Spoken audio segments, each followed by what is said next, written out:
kumakain sa kanyang 7 taong gulang na anak na si Roberto Jr. o RJ. Di ito makapokus kapag kumakain. Galaw ng galaw, tayo ng tayo, susubo, maglalaro, susubo at manonood ng TV. Sabi ko, hindi yung mahabang buhay na bata eh.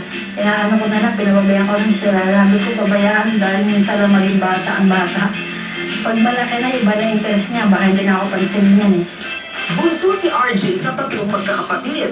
24 na ang kanyang kuyang si Roel, 70 naman ang ate na si Ruby. Sa laki ng age gap nila, na baby daw ng gusto si RJ. Sinusunod ko lagi.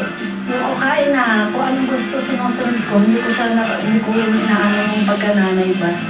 Kasi parang inaano ko nga eh, siguro talaga mga nanay, kung anong gusto, anak lagi sinusunod, lalo pag bunso.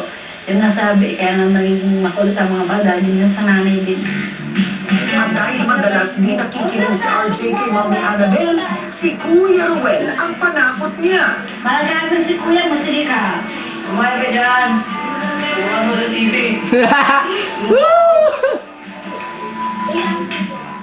Feeding is an act of love, and threatening is never an act of love for RJ. At kapag si RJ natutong kumain mag-isa, independently, dapat bigyan ng positive reinforcement. Bigyan siya ng opportunity in other things to be independent.